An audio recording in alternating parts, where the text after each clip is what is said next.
Ouais, je vais vous parler d'un film de Godard.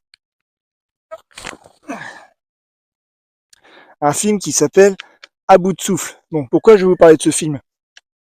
Parce que si vous voulez comprendre les films de Quentin Tarantino, il faut comprendre ce film, il faut comprendre Godard.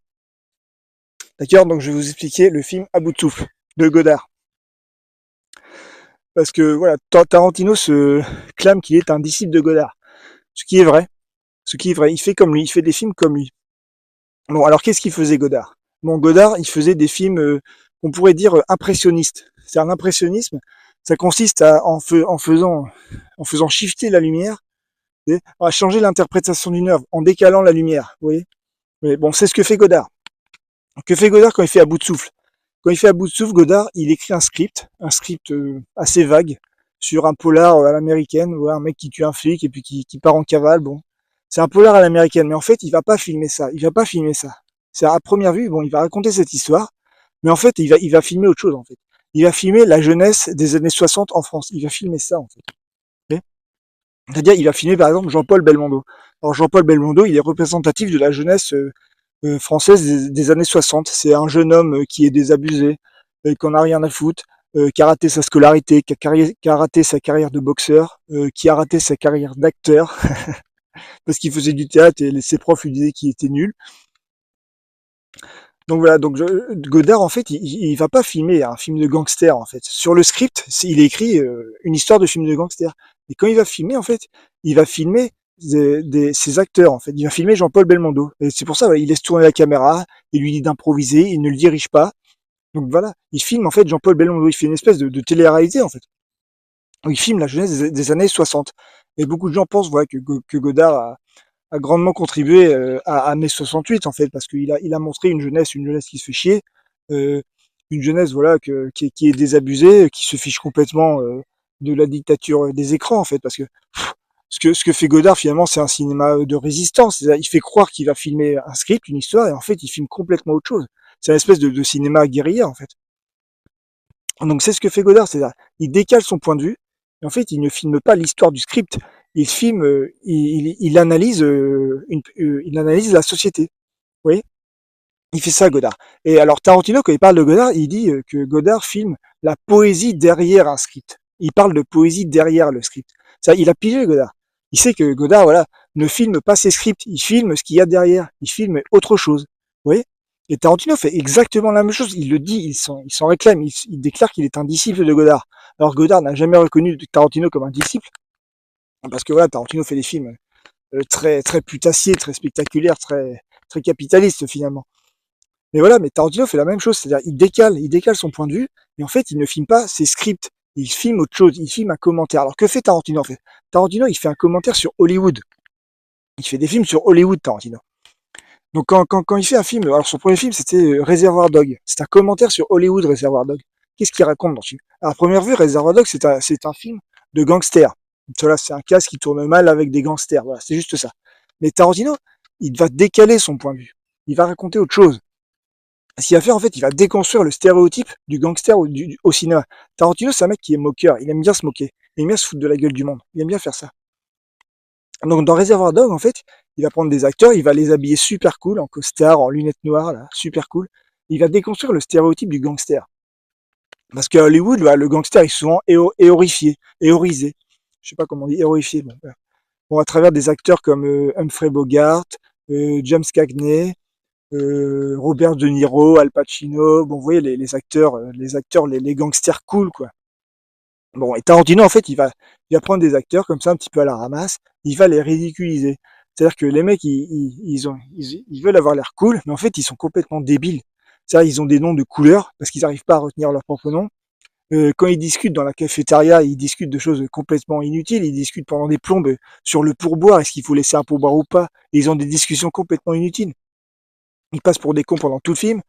Ce sont de purs sociopathes. En plus, il fait joue avec les réflexes du spectateur. C'est-à-dire qu'il y a une scène où il y a un gangster, il danse devant un flic, en train de l'asperger d'essence. Vous voyez, la scène est cool, mais en fait, la scène n'est pas cool du tout. Le mec est un pur sociopathe. En plus, le mec se fait humilier dans le film. Il se fait soulever par un petit gros qui fait du judo. Donc voilà, c'est une déconstruction du gangster, du stéréotype du gangster au cinéma hollywoodien. C'est ça, Reservoir Dog. Et il fait la même chose dans Reservoir Dog, Pulp Fiction et Jackie Brown, c'est à peu près le même film. C'est à peu près le même geste, en fait. C'est une déconstruction du gangster au cinéma.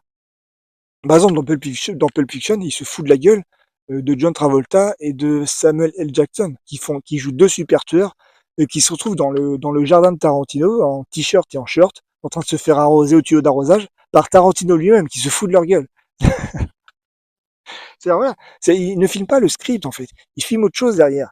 Il filme autre chose. Il montre, voilà, il déconstruit des stéréotypes hollywoodiens. Voilà, dans Jackie Brown, il va chercher Robert De Niro, qui est le gangster cool du cinéma, et il en fait un pur blaireau. Il en fait un pur blaireau. Là, voilà. Au départ, Tarantino va déconstruire des stéréotypes. Et puis au fur et à mesure de ses films, on se rend compte qu'en fait, il va se foutre de la gueule de ses acteurs, en fait. Et c'est ce qui me fait dire, moi, que dans Il était une fois Hollywood, en fait, il se fout de la gueule de DiCaprio et de Brad Pitt. Genre, mais c'est assez, la scène à la fin, elle est flagrante. Genre, à la fin, voilà, t'as Brad Pitt, il explose une meuf, parce que Brad Pitt, il paraît qu'il aime bien taper les meufs, il paraît qu'il aimait bien taper Angelina Jolie, et à la fin, voilà, t'as DiCaprio qui la termine au lance-flamme, parce que DiCaprio, il a la bite pourrie, d'ailleurs, il passe son temps, voilà, à brûler des meufs avec sa bite pourrie. Ça, il se fait les deux mecs, en fait. C'est ça, en fait, ce film. Ça raconte pas le script de je sais plus, Cliff Booth et l'autre, là, je sais plus comment il s'appelle, Rick Dalton. Ça raconte pas ça, en fait. Ça raconte autre chose derrière. C'est-à-dire là, si vous décalez votre point de vue, vous comprenez ces films. Ce sont des films, voilà, qui sont impressionnistes. C'est-à-dire, en fonction du changement de la lumière, l'œuvre prend un sens différent. C'est exactement ce qu'il fait. En plus, mais il le revendique, il le dit qu'il est un disciple de Godard. Donc voilà, bah, bon, quand on comprend Godard, quand on a les clés pour comprendre Godard, on comprend les films de Tarantino. D'accord. Et en plus, voilà, on sait que c'est un mec qui est moqueur. Voilà, c'est-à-dire, faut pas s'arrêter au script. Il faut décaler le point de vue. Comme ça, on se rend compte que voilà, il fait des films qui sont des commentaires sur Hollywood. Alors, je vais pas vous expliquer tous ces films parce que ça va être chiant. Mais voilà, si vous pigez Godard, vous avez la clé. Juste ça. Donc voilà, c'est pas bien compliqué. Et puis, si je vous dis ça, bon, moi, je suis pas plus intelligent que la moyenne, en réalité, je suis même plutôt con. Mais pourquoi je vous dis ça, en fait? Parce que, si vous voulez, grâce à la langue française, qui est une langue hautement sentimentale, la langue française est la langue de l'impressionnisme. C'est pas un hasard si Godard a fait des films comme ça. Ça fait des films avec une intention cachée derrière le geste. C'était en fonction de la lumière, vous pouvez décaler le sens d'une œuvre. Vous voyez? Et ça, la langue française permet cela, car c'est une langue hautement sentimentale qui permet, voilà, d'accomplir des attaques un petit peu camouflées. Vous voyez? La langue française donc permet, voilà, d'analyser le cinéma. Voilà. Et, alors Tarantino n'est pas français, mais il s'est grandement inspiré de Godard. Il fait des films à la française. Voilà, c'est un peu ça. Hein. Il a une grosse influence sur Hollywood. Il y en a plein des qui font comme Tarantino. Zack Snyder, il fait la même chose. Hein. Il est très impressionniste. Il y a Todd Phillips aussi qui est très impressionniste. Voilà, il n'y a pas que lui. Hein. Donc voilà, donc c'est dommage que, bon, en même temps, voilà, c'est pas très intéressant parce que voilà, le cinéma c'est un petit peu mort, ça n'intéresse plus grand monde. Donc voilà, c'est un peu la fin du cinéma. Donc voilà, donc ce que je dis ne sert pas à grand chose. En plus, Godard c'est chiant, donc n'allez pas voir les films de Godard parce que c'est super chiant. Donc voilà. Donc Godard était un révolutionnaire. Il voulait faire la révolution avec le cinéma. Alors il a échoué. Bon voilà, c'est comme ça.